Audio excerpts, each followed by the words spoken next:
Hey guys, welcome back to another snapshot video. So today we got part 2 of the experimental 1.18 snapshots. Last week we had a lot of huge changes. Today's snapshot is more about the fine-tuning of those.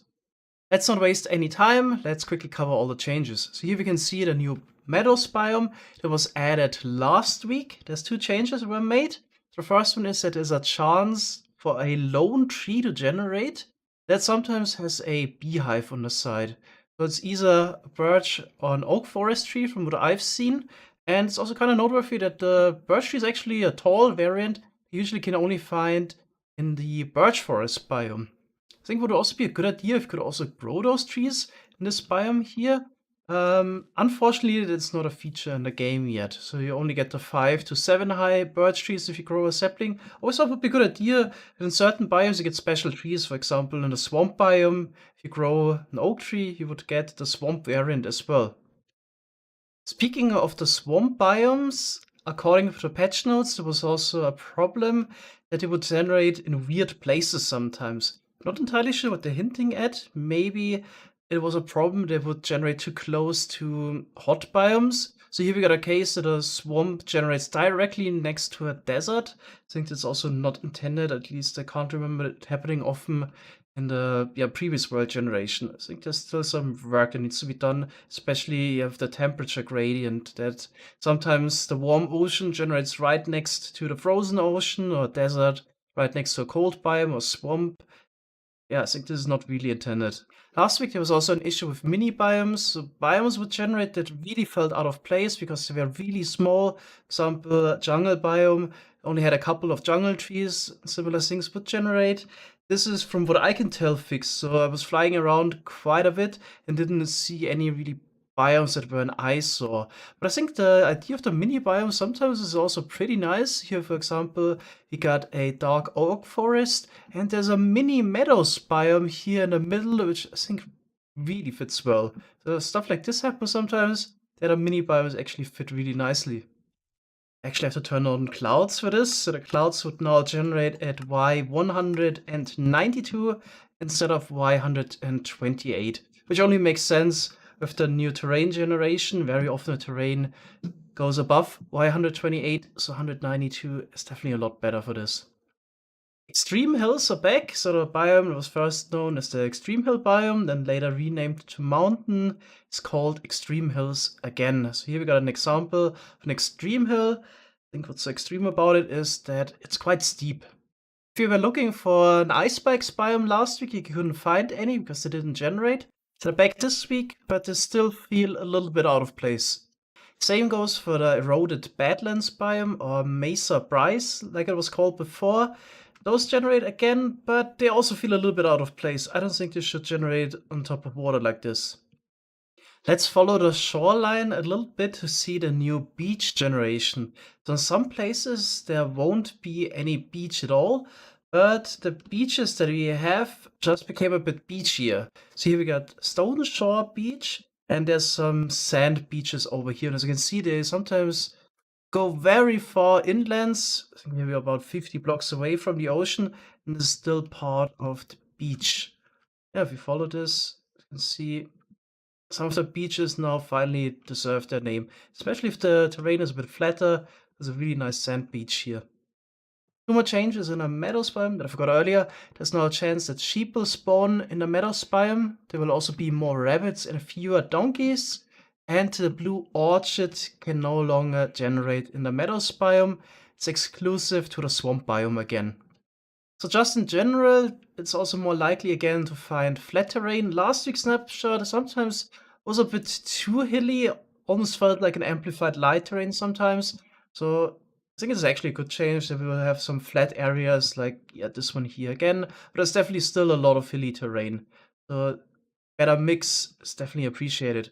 Also, the amount of mega cave entrances got toned down.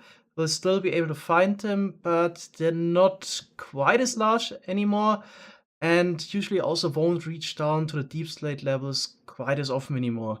So that's just something I also noticed. Really have to go by feel, but it's definitely noticeable. So here we got one of the cave entrances. It's definitely still a large cave, but not quite as large as the ones I've seen last week. It even goes down to deep state level, so everything is still possible, just a bit toned down. According to the patch notes, some of the mountain peaks will go up to 220 or even 260 blocks high. Definitely wanted to find such a mountain, but didn't have any luck. Actually, spent like 20 minutes TPing around the overworld trying to find such a mountain. The highest I could find was 202 blocks high.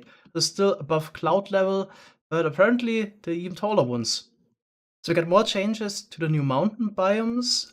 Emerald ore and infested stone was added to those biomes. So if we go underground, we should be able to find some emerald ore pretty quick. Let's see. Yeah, there would be one. Also, there's something I totally missed last week. The 3D biomes were actually added. So if we go through the terrain here, we check the Minecraft biome here. At the top, we got lofty peaks. If you go down a little bit, then got the dripstone caves. Go a bit lower again, we got lofty peaks again. Then we go lower, it will change to snow-capped peaks all of a sudden, all the way down to bedrock, yes. Having the 3D biome is actually huge. So if we fly above the river biome here, you can see that it quickly alternates between grove and river. And just every couple blocks, the biome changes. Quite interesting.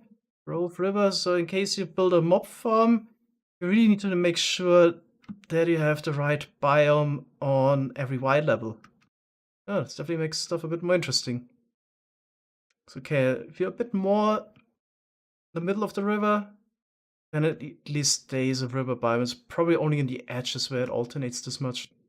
Hostile mob spawning was also added to the new mountain biomes. I kind of expected actually to have strays instead of the skeletons there, but it seems like it's the normal mob spawning mix. So mostly zombies, creepers, skeletons, spiders, and then the occasional witch and enderman in between. Then we got one more change to report on that isn't terrain related, and like last week, it's mob spawning at light levels, and this time it affects the overworld mob spawners, so zombies, skeletons, spiders, and cave spiders. So according to the patch notes, those mobs should be able to spawn up to light level 11 now, if the mob spawner tries to put them into the world. But I think this wasn't implemented correctly yet. So here, for example, we've got light level 10, 9, and so on. Mobs should be able to spawn here on the side, but so far nothing really happened. Also, I've been waiting for minutes now, nothing happens. Apparently one torch is actually right now enough to completely disable the mob spawner. That's gone. We got mob spawning again. It's quite interesting change. Is it maybe enough if you have light level 11 directly at the mob spawner and not at the affected blocks? Maybe they changed that. This would definitely make it a lot easier to turn on or off a mob spawner. In one single redstone lamp or something like that just provides light level at the mob spawner would be enough to turn it on and off, but it's probably not the intention. So previously you had to make sure that every single block had an appropriate light level. So we have to see if this is really intended right now. So either it's gonna be even easier to prevent mob spawning or a lot harder. You would need to probably have a complete redstone lamp roof to disable mob spawning entirely if every single affected block would need to be lit up now. According to the patch notes, there's also a reason for this change, to change it to light level 11, and I have to quote this here. We recognize that these spawners haven't been a real challenge for a while now. We hope this change will make conquering a spawner a more exciting challenge. And I'm not entirely sure if they're serious about this. So it's actually, first of all, super rare by now that I actually find one of those spawners. I had to search in creative light for 2 minutes to find one of those. Definitely a lot rarer than previous versions. And does it really matter if you need to place down 5 torches or 10, maybe here on the side, instead of maybe only 4 to completely light up the room around spawner to prevent mob spawning? I'm not entirely sure if this is really more exciting now. Not sure if we really need this change here. Okay, that's it for today. So in my opinion, pretty much all the changes to Rain were pretty good. Getting more and more excited about 1.18. Thanks guys for watching and see you next time. Bye bye.